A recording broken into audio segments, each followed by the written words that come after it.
सुप्रभात बच्चों। अंतराल पाठ्य पुस्तक जो कि आपकी सप्लीमेंट्री रीडर है उसमें एक पाठ आपको पूरा करा दिया गया है। अब ये उस पुस्तक का दूसरा पाठ है, आरोहण। आरोहण शब्द का अर्थ होता है चढ़ना। जैसे आपने सुना है ध्वजारोहण, पर्वतारोहण, ठीक है। ध्वजारोहण का मतलब ध्वज का चढ़ना और पर्वतारोहण का मतलब पहाड़ों पर चढ़ना। तो आरोहण का अर्थ होता है चढ़ना। और यहाँ इस पाठ में जो आरोहण है वो पर्वत के संदर्भ में है, यानी इस पाठ में आपको पर्वतारोहियों से संबंधित कुछ अंश कहानी के रूप में बताया जाएगा। तो पर्वतारोहण के विषय में पहले एक लघु सारांश आपको इस पाठ में दिया गया है। आज हम इस वीडियो में केवल उस लघु सारांश की ही बात करते हैं। पर्वतारोहण अब पाठ्यचर्या का अंश बन गया है, यानी ये आपके करिकुलम का एक हिस्सा है। विद्यालयों में जो पढ़ाई होती है उस पढ़ाई का एक अंश बन गया है। पर्वतारोहण भी आजकल किसके अंतर्गत आता है? करिकुलम के अंतर्गत आता है। यह शिक्षा के पाठ्यक्रमों में स्थान पा चुका है। स्कूल एजुकेशन या कॉलेज एजुकेशन में पर्वतारोहण जो है वो एक हिस्सेदारी या अंश के रूप में स्वीकार्य है। इसकी पढ़ाई लिखाई कर लोग जीविकोपार्जन से जुड़ रहे हैं। जो इस विषय का अध्ययन करता है, इस विषय की पढ़ाई करता है, पर्वतारोहण की पढ़ाई करता है, तो वो पढ़ाई लिखाई करने के बाद में लोगों को रोज़गार भी मिल रहा है। जीविकोपार्जन का मतलब होता है रोज़गार। गर्मियों के दिनों में स्कूलों, कॉलेजों, विश्वविद्यालयों से लोग पर्वतारोहण के लिए पर्वतीय प्रदेशों की यात्रा करते हैं। तो गर्मियों की जब छुट्टियां पड़ती हैं तो प्रैक्टिकल होता है, ठीक है। गर्मियों की छुट्टी में प्रैक्टिकल के तौर पे पहले तो स्कूल में क्या होता है, विषय के रूप में उसकी पढ़ाई होती है, साल भर पढ़ाई चलती रहती है, लेकिन क्योंकि प्रैक्टिकल इसका हिस्सा है तो इसलिए गर्मियों की दिनों की जो छुट्टियाँ पड़ती हैं उसमें स्कूल का स्टाफ अपने बच्चों को लेकर के, जो इस सब्जेक्ट को लिए हुए हैं, स्कूल का स्टाफ या कॉलेज का या यूनिवर्सिटी का स्टाफ बच्चों को लेकर के पर्वतीय प्रदेशों की यात्रा पर चले जाते हैं।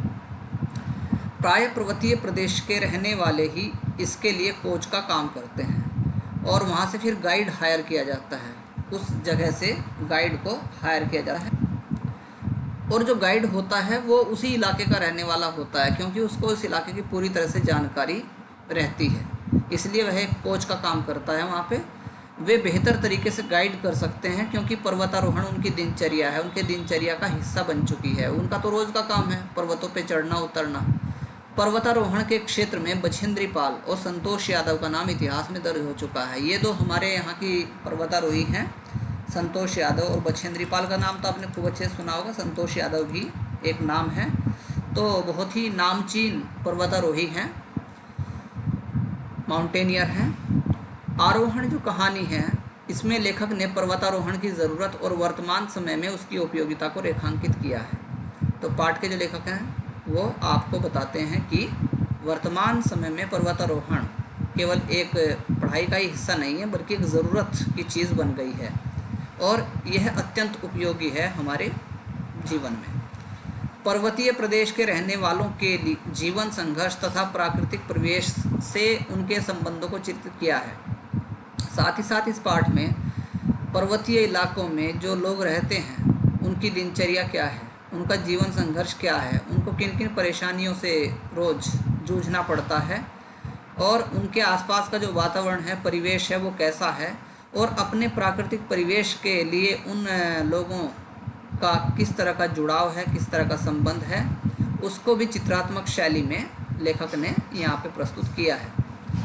किस तरह पर्वतीय प्रदेशों में प्राकृतिक आपदा, भूस्खलन, पत्थरों के खिसकने से पूरा जीवन तथा समाज नष्ट हो जाता है, आरोहण उसका जीवंत उदाहरण प्रस्तुत करता है। यह पाठ आरोहण पर्वतीय इलाकों में आने वाली जो डिजास्टर्स हैं उनकी ओर भी आपका ध्यान आकर्षित करेगा कि किस तरह पर्वतीय प्रदेशों में बहुत सारी प्राकृतिक आपदाएं आती हैं, जो नेचुरल डिजास्टर्स हैं, कैलेमिटीज़ वो आती हैं, भूस्खलन होता है यानी ज़मीन फट जाती है, जमीन टूट टूट के इधर उधर बिखरने लगती है, पत्थरों के खिसकने से पूरा जीवन तथा समाज नष्ट हो जाता है। और जैसे ही कोई पहाड़ पे पत्थर खिसकता है तो किस तरीके से ऊपर से पूरा पूरा मलबा आकर के वहाँ रहने वाले समाज को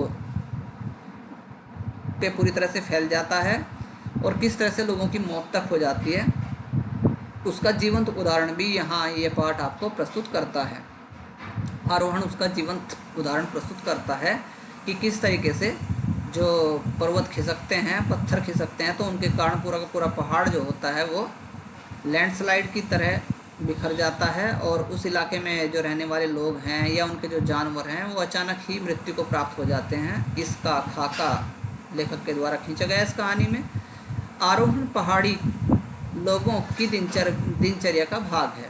तो यानी पहाड़ी इलाकों में जो लोग रहते हैं, आरोहण तो उनके दिनचर्या का ही हिस्सा बन गया है। उनका तो जो रास्ता है वो पहाड़ों से होके ही जाता है। इसलिए हमें लगता है कि हम जब पहाड़ों पे चढ़ते हैं, ठीक है, तो हमें लगता है कि हमारे लिए एक नया अनुभव होगा, कि ये हमारे लिए एक क्या होगा, एक यात्रा होगी, एक विशिष्ट यात्रा होगी। लेकिन जो लोग वहाँ रहते हैं वो तो उनका इलाका है ही, उनके लिए तो कोई मुश्किल काम नहीं है पहाड़ों पे चढ़ना उतरना। उनकी ज़रूरतें ही जो होती हैं पहाड़ पे चढ़ने उतरने से ही पूरी होती हैं, इसलिए उनकी दिनचर्या का एक हिस्सा बन गया है।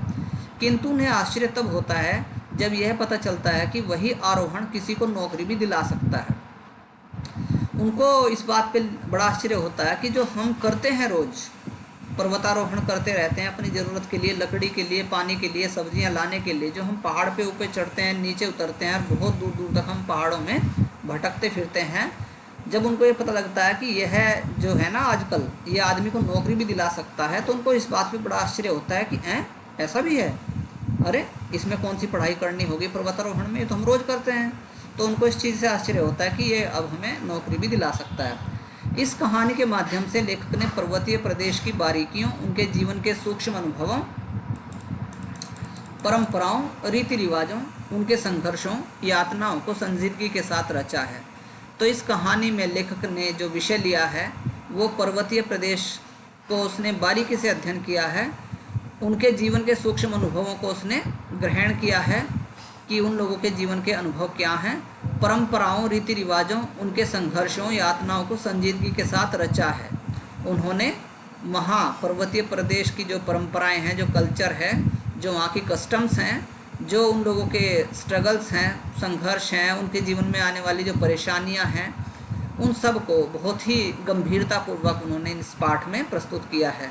मैदानी इलाकों की तुलना में पर्वतीय प्रदेशों की ज़िंदगी कितनी कठिन, कितनी जटिल और कितनी दुखद और कितनी संघर्षमय होती है, इसका विशद विवरण इस कहानी में उन्होंने प्रस्तुत किया है कि पर्वतीय इलाकों में रहने वाले लोग कितना मुश्किल से बामुश्किल अपनी ज़िंदगी को जीते हैं, कितनी कठिनाइयाँ उनको अपने जीवन में आती हैं, कितनी जटिलताओं का उनको सामना करना पड़ता है, कितनी दुखद परिस्थितियों से वो रूबरू होते हैं, कितने संघर्ष के साथ अपने जीवन को जीते हैं। इन सारी समस्याओं को इस कहानी में लेखक ने प्रस्तुत किया है।